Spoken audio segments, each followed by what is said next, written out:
Now the craziest part, right? I don't know how. So okay, in Yu-Gi-Oh, you had 3 of secrets you had to run. Were other cards in the deck also expensive? Yeah, obviously sometimes.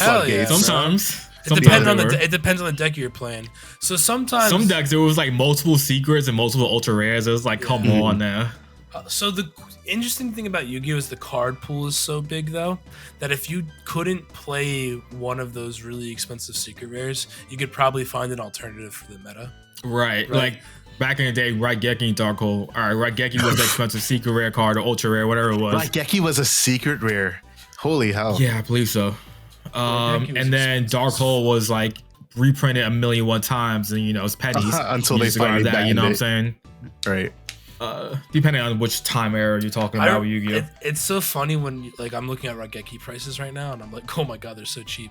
Because even 6 years ago, they were like fucking $25 still. Yeah. Sheesh. And that card was at 1 probably at that point. At 1, it was at 1, yeah. Damn. Well, now it's unlimited, I believe. Yeah. It got fucking yeah. But that's what I mean. Like that's the good thing about Yu-Gi-Oh though. So if the card was expensive, you could play something else. Yeah, perfect example for Yu-Gi-Oh. The couple cards we just mentioned, literally just now, right? Evenly Match, Lightning Storm. Those cards that were money cards, guess what? They've been reprinted multiple times. Like that's just what they do, and that's how you get the casual. That's how you get like the people who don't want to spend money. That's how casuals stay in the game because they reprint these amazing cards. Ash Blossom has been reprinted like 4 or 5 times now. Yep. So now that card is like maybe $5. You can get a common. You can get a playset of Ash Blossom starter decks now. Yep, exactly. They're starter decks. You just buy 3 starter decks. GG. There you go. You got your 3 Ash Blossom plus whatever. You gotta buy 3 starter decks though. For $10, you can buy a playset of Ash Blossoms $10 now. Exactly. So like again, let's backtrack. I know we're switching, but backtrack to like the reprint set. Why are we complaining about this? This is not anything new in card games. Right.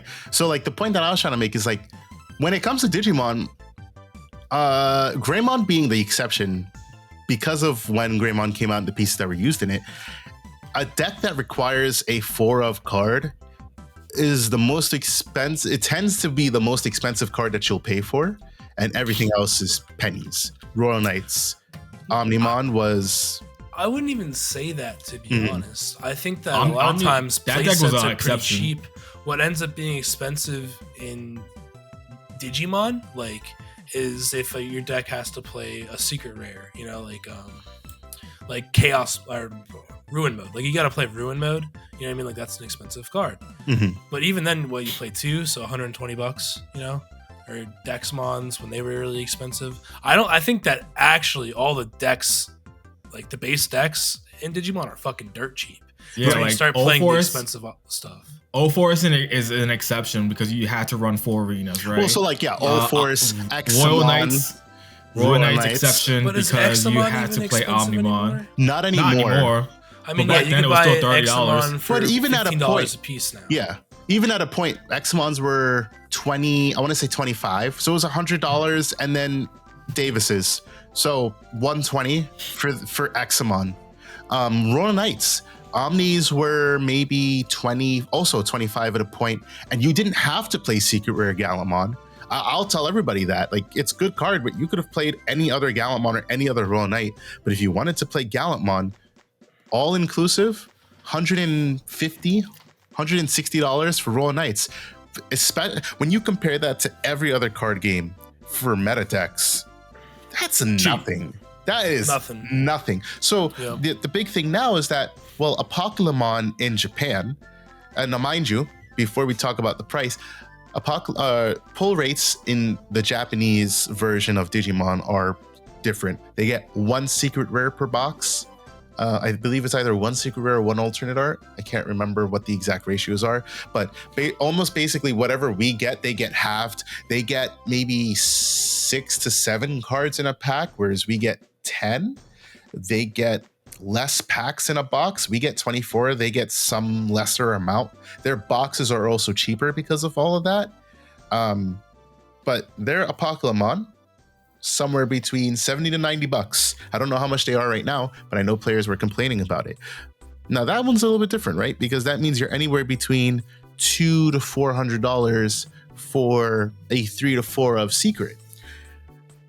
And I mean, yeah, that's definitely a thing that, you know, I would be upset about. But you know what? I wouldn't be upset about it. Why wouldn't I be upset about it? Well, the set just released. Why don't you fucking wait like a week? Why don't you wait a couple weeks? You know, it's not like you need to play a Pokemon. Do you want to play it? If you want to play it, go buy the card. If you can't afford the card, I'm sorry, I don't know what to tell you. Don't play the card. Like, there are plenty other at that viable decks to play. Shit, East just did an EX5 meta recap. Bro, a whole slew of decks that are still tearing it up in BT15 format. A Pokemon is strong for sure. There's definitely a lot of other decks that you're gonna be playing and they're cheaper. You know, like, I understand people want to play with the cards. And, you know, for the casual players, like, I sympathize with them. Like, they want to play a Pokemon, but they don't really want to buy this card because they don't really buy singles. But hey, I mean, they were buying boxes anyways, right? So maybe you'll pull one. And if you pull one, cool. You got yourself in a Pokemon. If you don't, well, I mean, I'm sure you're going to enjoy the rest of the cards anyways. But, you know, I saw this post and Mans was like, oh, here's the death of Digimon, because this card costing $90 is going to drive so many people away.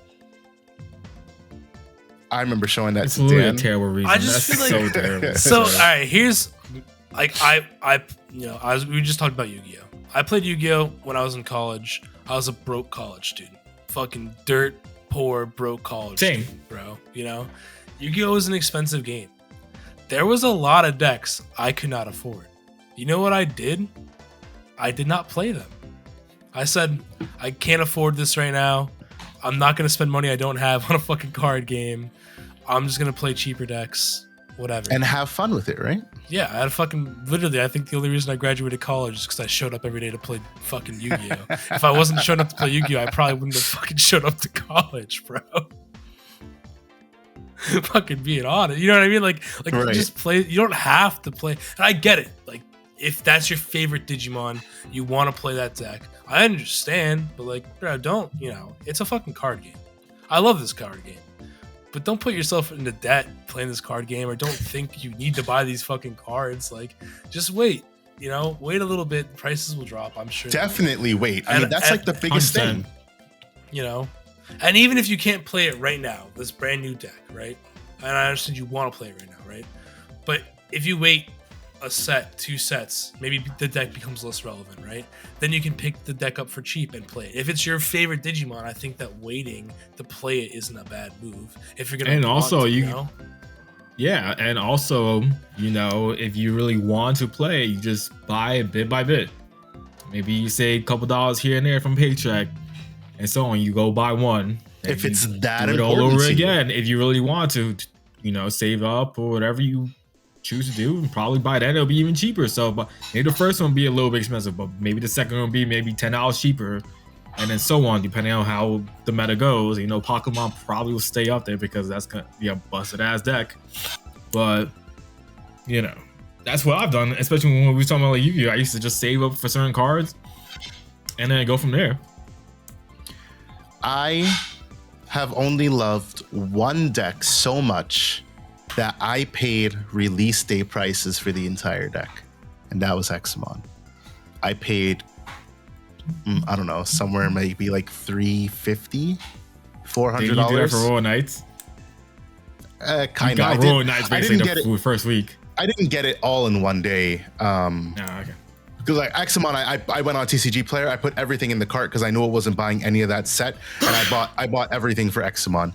And I mean, yeah, I paid maybe like $400 for the deck, and obviously that deck now is worth maybe like $100, if so much. I mean, Mastamon's different, right? Because Mastamon gets like force fed.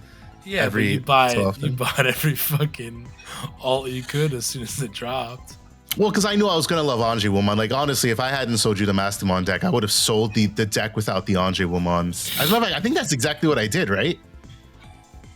I think I sold you the deck without the Anji Womans because I kept the Anji Womans for myself. Yeah, I think I just bought them. Yeah. That was an expensive fucking... all right, perfect example. I did not need to buy that fucking deck. I did not need to spend all that money on that deck. I didn't need to do it. I fucking did it. You know, like I don't know. So it's tough because I do kind of get like wanting to play a deck like that. Like, and I know that the price is especially if it's meta, but right? Here's the thing for like English players, right? You're concerned about this card. Let's say like so Japanese players have to deal with the card being expensive right now, right? We, as an English player base, or anywhere else that doesn't have BT 15 or whatever it is, we get the like ability to see into the future. Be like, that card's gonna be fucking expensive.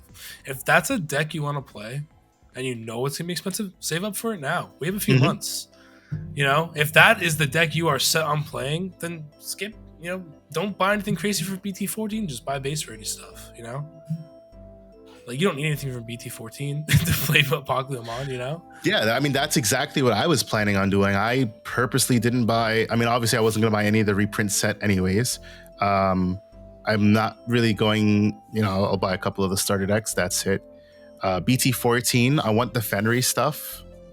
But like EX5, like that's where like I want a lot of shit because Leviamon and then BT15, Leviamon X, like that's what I'm aiming for. So I'm not planning to get that much. I mean, now I am because reasons, but I wasn't planning originally to get that much of BT14 because I was planning to save that chunk for what I'm prepping for in BT or EX5 and BT15.